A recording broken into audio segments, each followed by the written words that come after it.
देख रहे थे जीवों में उसकी समानताएं और विभिन्नताएं, मतलब सिमिलरिटी और डिससिमिलरिटीज। ठीक है, तो अनुवांशिकी में जो मेंडल थे उन्होंने क्या योगदान दिया, उन्होंने क्या प्रयोग दिए और अनुवांशिकी को समझाने के लिए उन्होंने क्या क्या प्रयोग किए। ठीक है, ये सब हमने देख लिया है। अब क्या मैंने आपको बताया था कि उन्होंने अपने प्रयोग के लिए मटर के पौधों का चुनाव किया था। क्यों किया था वो भी उसमें मैंने आपको बता दिया, जिसके पॉइंट्स हमने लिख लिए हैं। ठीक है, तो मैंने आपको बताया था कि जो मटर का पौधा होता है उसमें स्पष्ट विपरीत लक्षण देखने को मिलते हैं। तो इन्हीं लक्षणों को अब हम देखते हैं कि वो लक्षण क्या है और उनके विपरीत लक्षण क्या है। यहां हम लिखते हैं लक्षण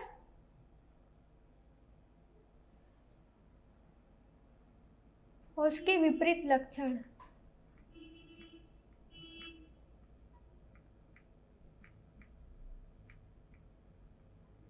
ठीक है, उसके गुण के आधार पर देखते हैं उनके चीज की मटर का पौधा, ठीक है, उसमें क्या बीज कैसा है, उसके लक्षण है, तो दूसरे पौधे में उसके क्या विपरीत लक्षण है, उसके गुण यहाँ पे हम कॉलम बना के लिख लेंगे।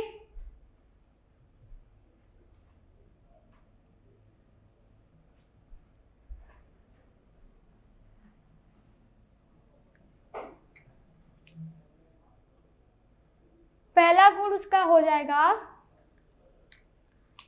बीज, जो मटर के पौधे में जो बीज होता है का आकार।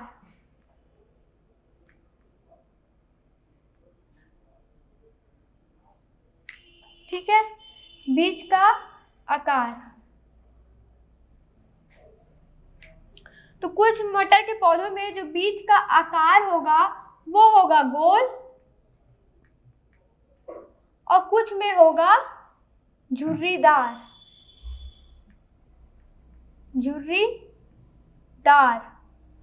ठीक है, ये तो उसका पहला गुण।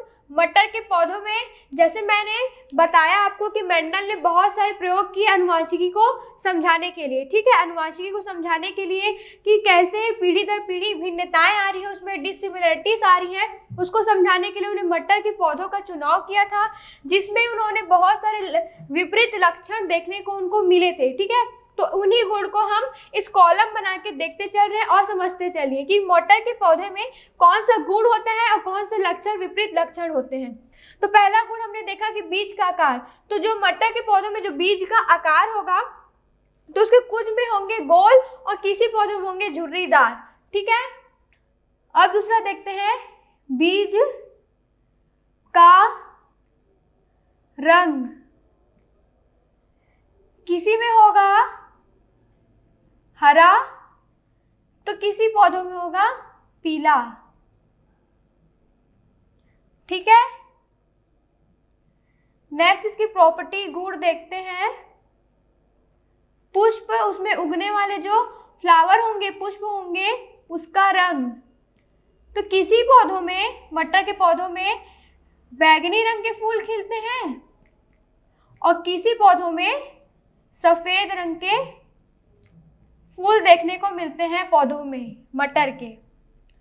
ठीक है, नेक्स्ट इसका देखते हैं जो उसमें फली रहती है, फली का आकार, जिसमें मटर के बीज, मटर के दाने रहते हैं। आपने देखा होगा, मटर का पौधा देखा होगा तो मटर की फली देखी होगी, तो किसी में वो फूली हुई रहती है, ठीक है, तो किसी में वो संकीर्णित होती है।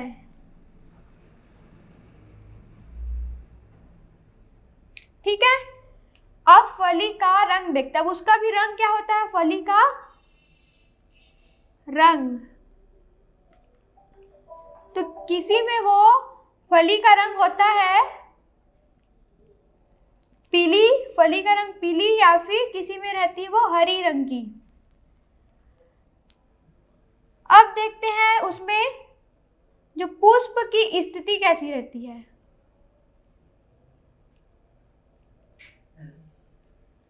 पुष्प की स्थिति देखते हैं तो वो होगा किसी में कक्षस्थ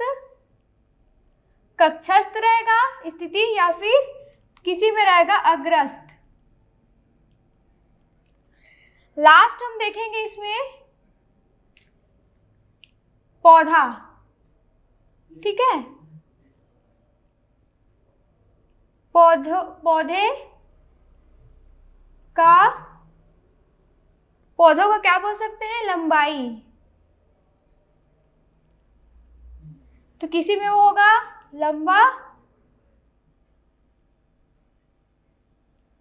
तो किसी में होगा वो छोटा।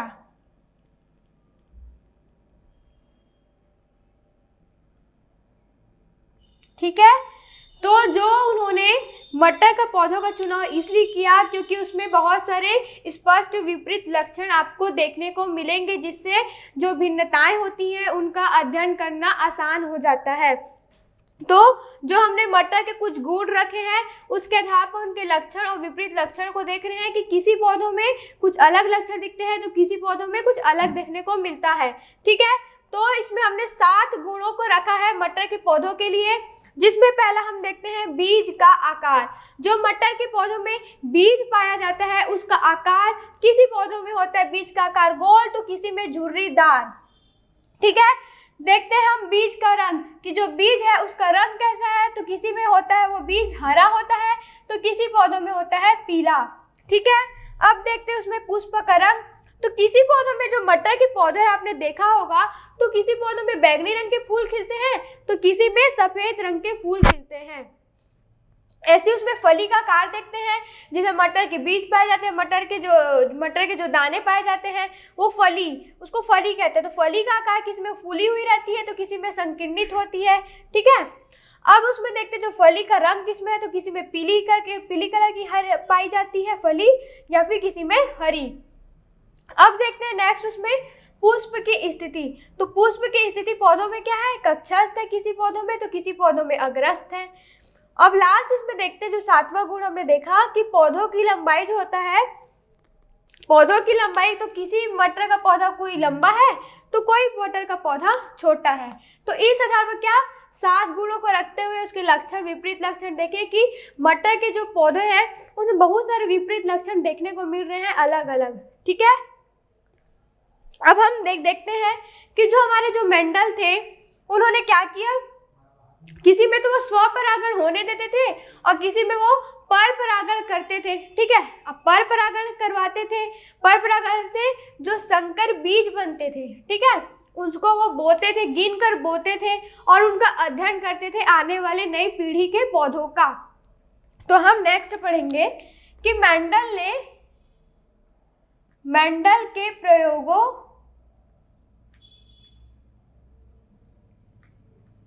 के परिणाम।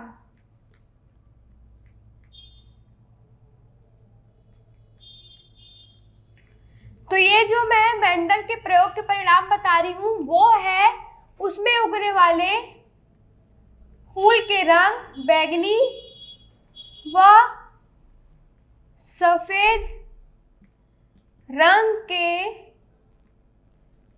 फूल के संदर्भ में देखेंगे। जो मेंडल का प्रयोग का जो परिणाम है वो हम देखेंगे, जैसे कि मैंने आपको उसको गुण बताया, तो ये गुण जो बैंगनी और सफेद रंग का है, पुष्प का रंग जो लक्षण है, इसके आधार पर एक प्रयोग उन्होंने किया। बहुत सारे प्रयोग उन्होंने मटर के पौधों में किए थे, पर जो ये गुण है इसको रखकर, इसका आधार मानकर उन्होंने जो प्रयोग किया था आनुवंशिकी को समझाने के लिए, उसके हम परिणाम देखते हैं। तो जो मेंडल का प्रयोग के जो परिणाम है वो बैंगनी और सफेद रंग के फूल के संदर्भ में क्या आया। ठीक है, तो क्या हुआ, जो पौधे होते हैं उसमें स्वपरागण की क्रिया स्वतः ही होती है।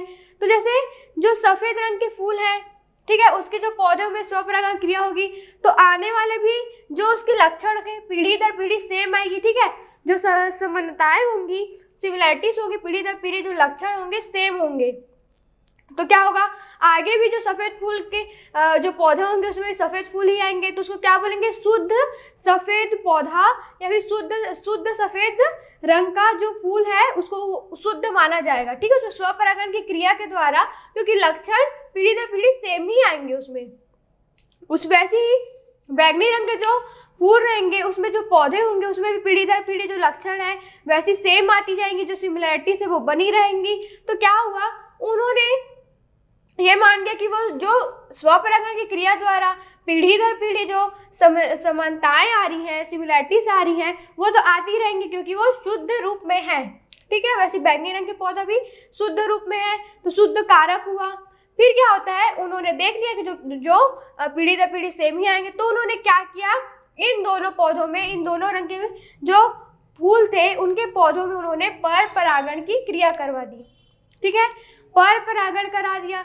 तो जब इन दोनों जो रंग के जो फूल है उनके पौधों में पर परागण की क्रिया उन्होंने करवाई, उसके बाद उन्होंने देखा कि जो नेक्स्ट जनरेशन में जो पौधे आए, ठीक है, उसको बोलते हैं हम लोग F1 पीढ़ी या फिर F1 जनरेशन। ठीक है, तो दोनों जब मिलकर पर परागण की क्रिया करें, ये दोनों मिलकर जो बैंगनी रंग के फूल के जो पौधे थे और सफेद रंग के फूल के जो पौधे थे, उसमें उन्होंने पर परागण की क्रिया करवाई। ठीक है, तो उसमें जो F1 पीढ़ी, जो नेक्स्ट जनरेशन के पौधे हैं, उसमें उन्होंने देखा कि बैंगनी रंग के फूल वाले पौधे आए। ठीक है, कौन से रंग के, बैंगनी रंग के फूल वाले पौधे आए। फिर क्या हुआ, जब उन्होंने वो जो बैंगनी रंग के फूल वाले पौधे आए वो किस में आए, F1 जनरेशन में। F1 जनरेशन में उन्होंने क्या देखा, बैंगनी रंग के फूल वाले पौधे आए। ठीक है, बैंगनी रंग के फूल वाले पौधे आए F1 जनरेशन में, किसको, बैंगनी रंग वाले पौधे फूलों के और सफेद रंग वाले फूलों के पर परागण की क्रिया द्वारा जब कराया तो F1 जनरेशन में सब जितने आए बैंगनी रंग वाले आए। अब वो F1 जनरेशन में स्वपरागण की क्रिया होने देते हैं। ठीक है, क्या हुआ, जो F1 जनरेशन में जो बैंगनी रंग के फूल वाले पौधे आए उसमें क्या किया उन्होंने स्वपरागण की क्रिया होने दी। तब वो यह देख के आश्चर्यचकित रह गए, ये देख के रह गए कि जो नेक्स्ट जो जनरेशन हुआ उसमें जो सारे पौधे जो बने वो बैंगनी रंग के नहीं थे। ठीक है, तो क्या हुआ, जब हम शुद्ध कारक पढ़ रहे थे कि हम जानते हैं कि जब किसी भी रंग के पौधों में स्वपरागण की क्रिया होती है तो उसी रंग के जो नेक्स्ट जनरेशन में उसी रंग के पौधे आएंगे या फिर उसी रंग के फूल वाले पौधे आएंगे। जैसे कि स्टार्टिंग में जैसे मैंने आपको बताया कि अगर बैंगनी रंग वाले फूल के जो पौधे में स्वपरागण की क्रिया होगी तो जो नेक्स्ट जनरेशन आएगी, नेक्स्ट पीढ़ी आएगी, उसमें भी समान लक्षण आएंगे और पौधे में जो फूल बनेंगे वो भी बैंगनी रंग वाले ही बनेंगे। वैसे जो सफेद रंग के फूल वाले पौधे हैं उसमें भी स्वपरागण की क्रिया होगी तो उसमें भी नेक्स्ट जनरेशन, नेक्स्ट पीढ़ी में जो पौधे आएंगे उसमें भी सफेद रंग के फूल वाले ही होंगे। तो ये क्या थी, स्वपरागण की जो उसमें क्रिया थी उसमें क्या शुद्ध कारक ही आता है, तो शुद्ध कारक रहता है। पर इसमें क्या हुआ, जब हमने बैंगनी और सफेद रंग के फूल वाले पौधों का जब हमने पर परागण करा दिया, ठीक है, पर परागण की क्रिया करा दी, तो क्या हुआ, F1 जनरेशन में जो नेक्स्ट पीढ़ी उसकी आई उसमें जो सारे फूल बने पर परागण की क्रिया द्वारा दोनों, ठीक है, दोनों पौधों के पर परागण की क्रिया द्वारा बैंगनी रंग के फूल बन गए। पूरे सारे पौधों में कौन से रंग के आए, बैंगनी रंग के फूल वाले पुष्प आए उसमें। ठीक है, अब क्या हुआ कि उसमें जो नेक्स्ट उसमें जब बैंगनी रंग के फूल वाले में अब स्वतः परागण होने लगा, स्वपरागण हुआ, तो अब स्वपरागण तो सेम लक्षण आने चाहिए ना। पर क्या हुआ, जब वो ये देख के आश्चर्यचकित रहे मेंडल कि जब उन्होंने इसमें स्वपरागण की क्रिया होने लगी तो सारे फूल बैंगनी रंग के नहीं हुए। उन्होंने 929 पौधे लिए। ठीक है, 929 मटर के पौधों का प्रयोग किया। ठीक है, तो उसमें से 705 में बैंगनी रंग के फूल आए और 224 पौधे में सफेद रंग के फूल आए।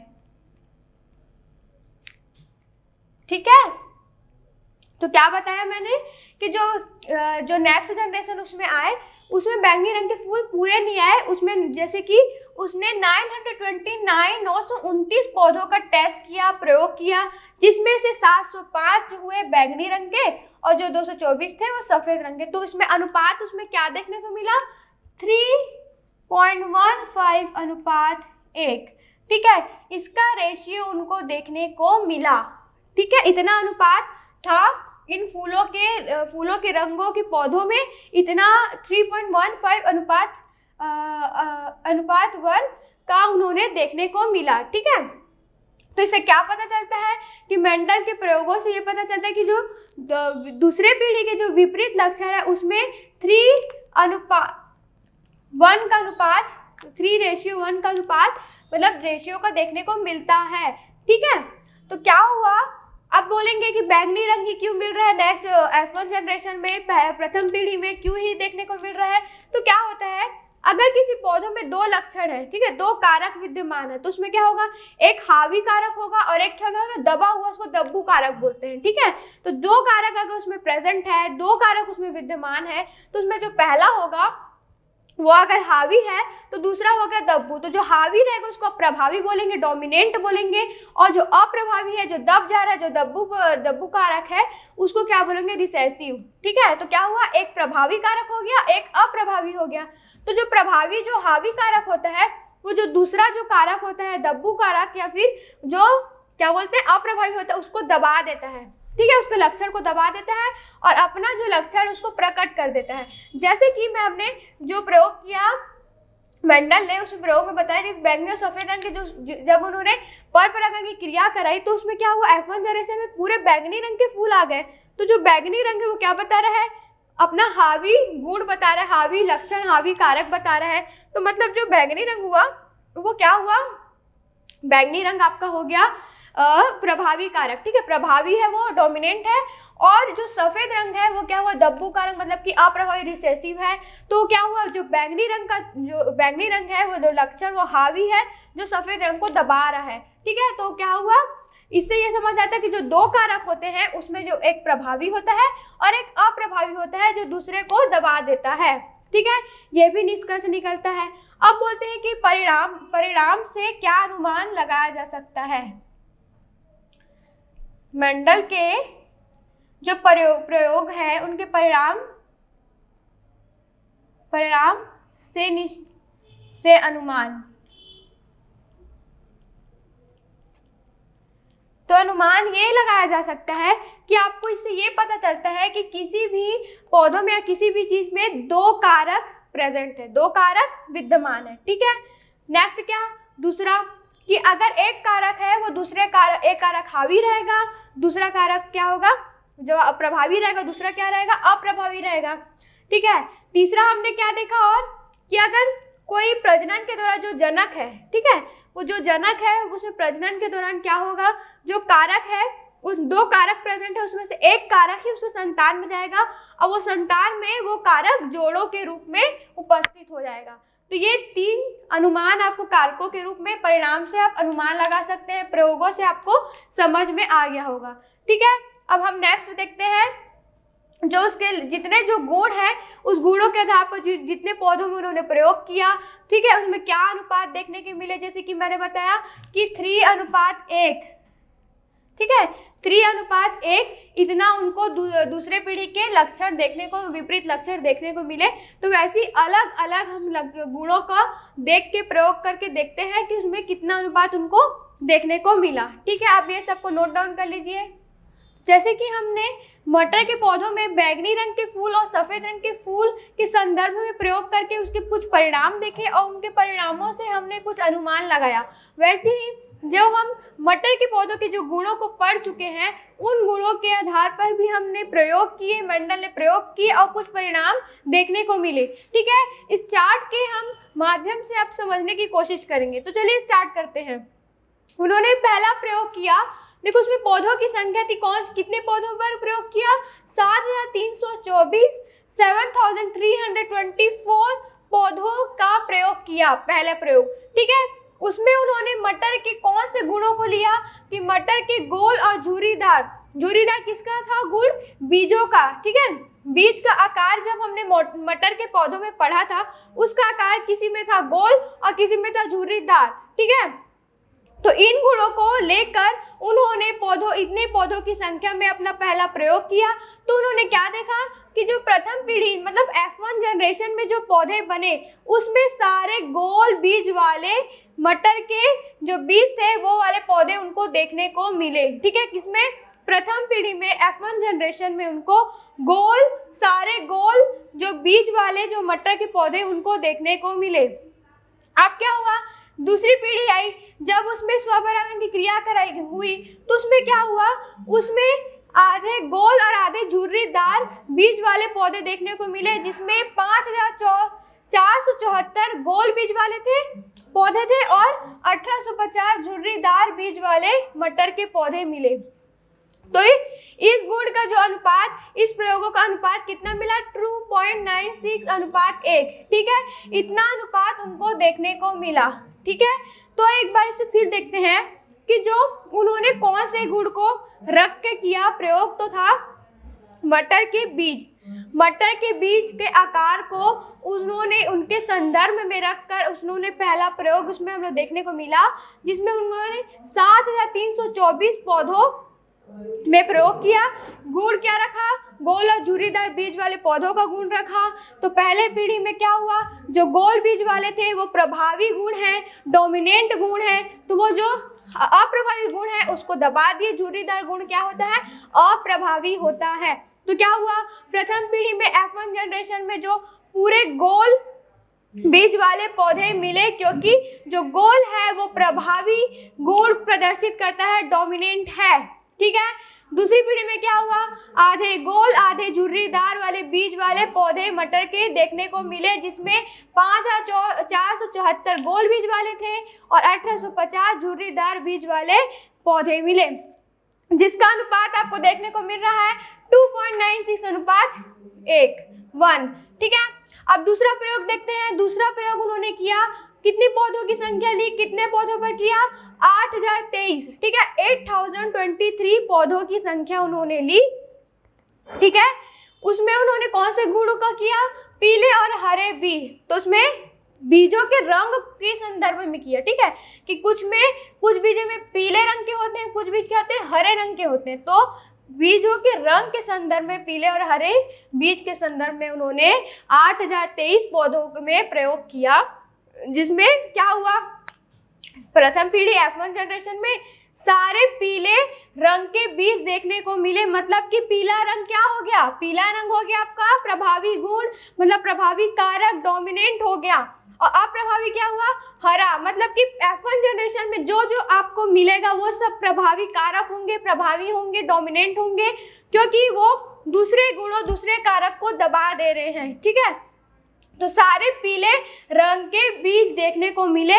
मतलब दूसरी पीढ़ी में जब उनमें स्वपरागण की क्रिया हुई तब उसमें हुआ 6022 पीले रंग के बीज मिले और 2001 हरे रंग के बीज मिले। तो इस प्रकार इनका अनुपात हो गया 3.1:1। ठीक है, तीसरा देखते हैं, तीसरा प्रयोग। उसमें उन्होंने, जैसे हमने पढ़ चुका है, बैंगनी और सफेद रंग के फूलों का प्रयोग, जिसमें 929 पौधों का उन्होंने प्रयोग किया। कौन से गुणों को रख के, बैंगनी और सफेद फूल के रंग को रख के उनको संदर्भ में। तो जब मैंने बताया आपको, जो बैंगनी रंग होता है वो प्रभावी होता है, जो सफेद रंग के कारक को दबा देता है, मतलब उसको अप्रभावी कर देता है, और खुद प्रभावी होते से डोमिनेंट है। इसलिए जो F1 जनरेशन में सारे जो पौधे मिले वो बैंगनी रंग के फूल वाले मिले। जब सेकंड जनरेशन आया उनका तो 705 बैंगनी रंग के पौधे मिले और 224 सफेद रंग के फूल वाले पौधे मिले। ठीक है, इस तरह उनका अनुपात हो गया 3.15:1। अब हम देखते हैं चौथा प्रयोग। तो चौथा प्रयोग में क्या किया उन्होंने, कौन सा गुण अपनाया उन्होंने, फूली हुई व संकीर्णित हुई फली। फली का आकार हमने देखा था, तो फली किसी पौधे में फूली हुई रहती है, किसी में क्या होती है, संकीर्णित होती है। तो उन्होंने कितने पौधों का इसमें प्रयोग किया, 1181 मीन्स 1181 पौधों की संख्या लिया इस गुणों के संदर्भ में। जिसमें क्या हुआ, प्रथम पीढ़ी में क्या हुआ, जो फूली हुई रहती है वो होती है आपकी प्रभावी, डोमिनेंट होती है। इसलिए जो प्रथम पीढ़ी जो F1 जनरेशन में पौधे आए, वो उसमें जो जितनी भी फली थी वो क्या थी, सारी फूली हुई थी। मतलब वो क्या है, आपका प्रभावी कारक हुआ, फूली हुई। उसके बाद जब उसका सेकेंड F2 जनरेशन आया, दूसरी पीढ़ी आई, तब उसमें 882 फूली हुई थी और 299 संकीर्णित फली पाई गई।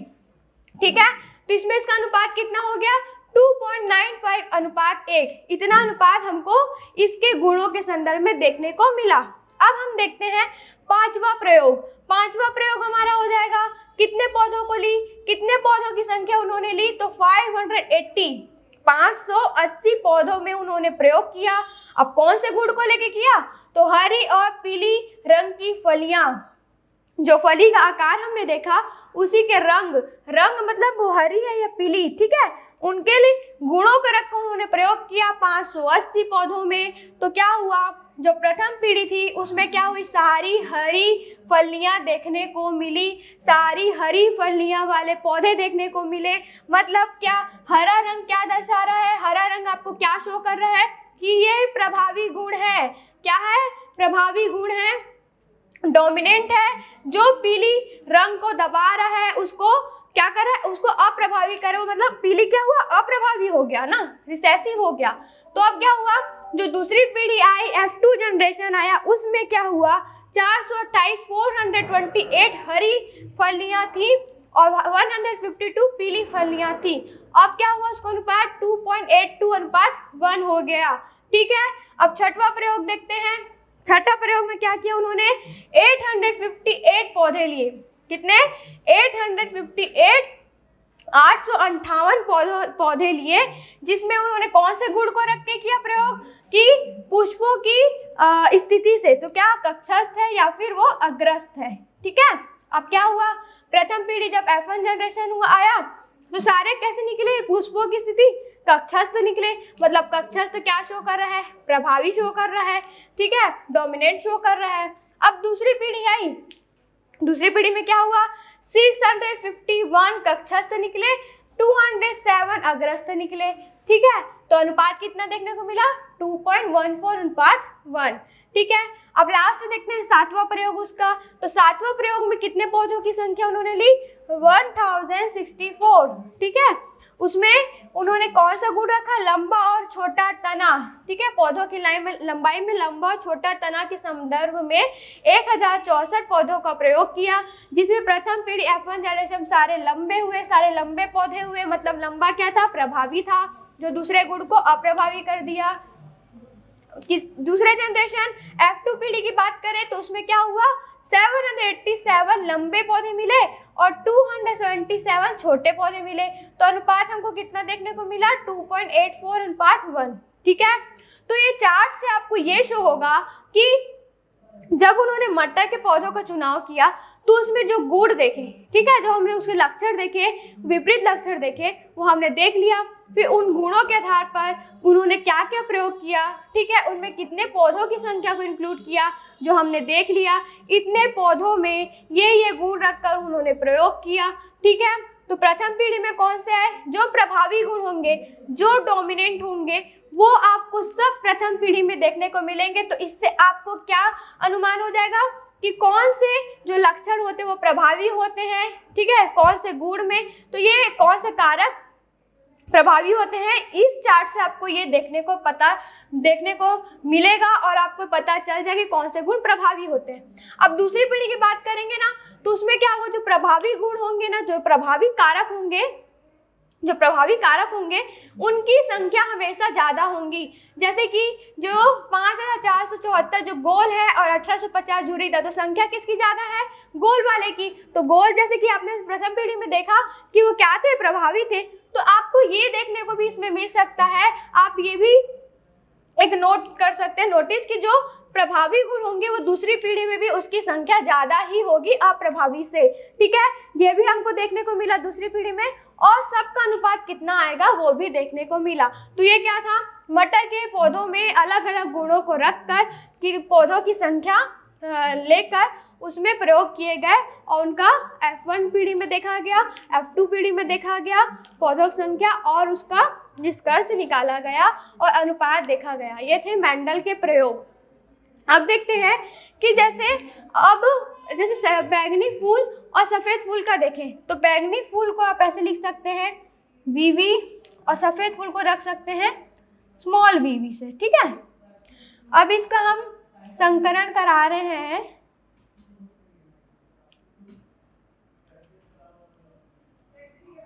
ये बैंगनी फूल वाले को यहाँ रख देंगे, सफेद फूल को यहाँ, ये सफेद हो गया ये बैगनी हो गया, ये दोनों कैपिटल्स में है, ये दोनों स्मॉल्स में है, ये दोनों का संकरण कराएंगे, ठीक है, ये दोनों का कराएंगे, ये दोनों का कराएंगे, ठीक है। इससे क्या पता चलेगा, इस प्रयोग से आपको यह पता चलेगा कि जो 25% जो बैंगनी रंग के फूल वाले होते हैं वो अपने प्रथम पीढ़ी के बैंगनी रंग के फूल के जनक से आएंगे। 25% 25% जो होंगे वो सफेद रंग के जो फूल वाले जो पौधे हैं उनके प्रथम पीढ़ी से आएंगे, और उसके बाद जो 50% होगा उसमें क्या होगा, दूसरी पीढ़ी के जनकों से आएंगे, ठीक है। ये था, इस प्रयोग से आपको ये समझ में आएगा। अब जीनोटाइप और फिनोटाइप क्या होता है। जीनोटाइप क्या होगा, जो कारक में समग्र समूह जो लक्षण प्रदर्शित करते हैं वो आपका होगा जीनोटाइप, और जो बाह्य रूप से लक्षण प्रदर्शित करते हैं वो होगा आपका फिनोटाइप। तो ठीक है, आपको क्वेश्चन आता है जीनोटाइप क्या है, फिनोटाइप क्या है, तो यही आनुवंशिकी को बतलाता है, ठीक है, उसके लक्षण बताता है कि जो कारकों का जो समग्र समूह के जो लक्षण होंगे वो होंगे आपके जीनोटाइप, और जो बाह्य रूप से जो लक्षण प्रकट करेंगे वो होंगे आपके फिनोटाइप, ठीक है। अब इसमें हम एक लास्ट देखते हैं मेंडल के लॉ, ठीक है, मेंडल का नियम, मेंडल्स लॉ।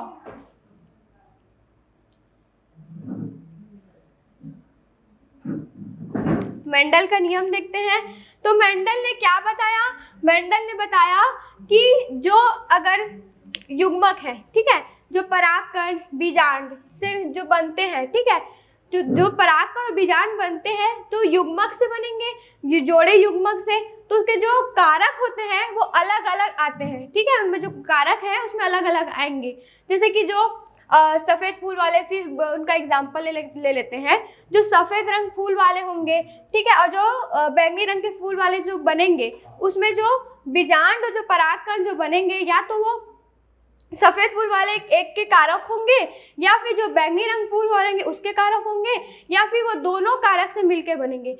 अर्थ मतलब कि इसका मीनिंग क्या हुआ कि जो युग्मक बनेंगे वो एक साथ नहीं जाते, वो अलग अलग जानते हैं, ठीक है। जो युग्मक का जो जोड़ा रहता है उसमें दो कारक तो प्रेजेंट रहेंगे, जैसे सफेद फूल वाले रंग का जो पौधा बनेगा और जो बैंगनी रंग के जो फूल वाले पौधे होंगे, अगर दोनों से मिलकर अगर कोई पौधा बन रहा है, ठीक है, परागकण और बीजांड जो बन रहा है, ठीक है, तो उसमें जो युग्मक होंगे तो युग्मक में हमेशा दो कारक प्रेजेंट होंगे, कारकों का जोड़ा प्रेजेंट होगा। तो जो उसमें कारकों का जोड़ा होगा वो अलग अलग आएगा, मतलब कि जैसे कि सफेद फूल वाले रंग का पौधा है और बैंगनी रंग वाले फूल का पौधा है, तो उसमें जो युग्मक बनेंगे वो एक जाएगा सफेद रंग वाले फूल के पौधों से और एक जाएगा बैंगनी रंग वाले फूल के पौधों से, या फिर वो दोनों क्या होगा एक ही उससे गुण से आएंगे, ठीक है, ये होता है। और मेंडल के नियम में उन्होंने क्या दिया, मेंडल का पृथक्करण का नियम। उन्होंने सिर्फ एक ही गुण को लेकर नहीं समझाया, उन्होंने एक ही गुण को लेकर नहीं समझाया, बल्कि अलग अलग गुणों को लेकर अपने प्रयोग किए, उनका विश्लेषण किया, अपना अनुमान लगाया, उन्होंने कुछ निष्कर्ष निकाले और आनुवंशिकी को समझाया। तो उन्होंने क्या किया, एक ही गुणों को नहीं बल्कि दो तीन गुणों को लेकर, ठीक है, दो तीन गुणों को लेकर भी प्रयोग किए और बताया कि दो तीन गुणों को अगर लेकर वो प्रयोग करते हैं तो कौन सा प्रभावी होगा गुण, कौन सा अप्रभावी होगा। इस प्रकार के बहुत सारे प्रयोग मेंडल ने किए आनुवंशिकी को समझाने के लिए और बहुत सारे प्रमाण आपके सामने रखने के लिए और हमें जानकारी देने के लिए। तो ये था हमारा आनुवंशिकी में मेंडल का योगदान, मेंडल के प्रयोग, ठीक है, ये सब था। मटर के पौधों में उन्होंने जो चुनाव किया था जिन गुणों को रखते हुए, तो इन गुणों का प्रयोग, ठीक है, जिससे हम कुछ निष्कर्ष निकाल सके और आनुवंशिकी को थोड़ा समझ सके। तो ये था हमारे पूरे मेंडल का प्रयोग, ठीक है। अब नेक्स्ट क्लास में हम मिलेंगे, नेक्स्ट वीडियो में मिलेंगे नए टॉपिक के साथ। तब तक के लिए आप इसे रिवाइज कीजिएगा। तब तक के लिए स्टे ब्लेस्ड, थैंक यू।